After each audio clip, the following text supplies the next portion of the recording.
How to grow done pea microgreens. Add a cup of water.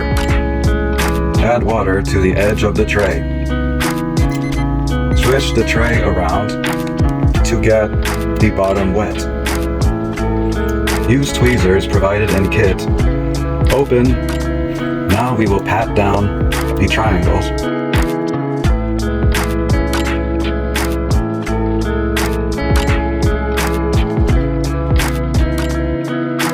Pick out any seeds that fell in the middle back into the triangle.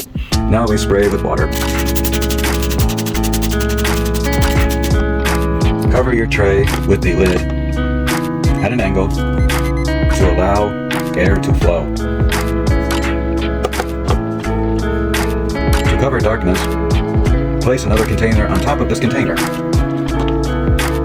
Very home garden. Happy gardening, people.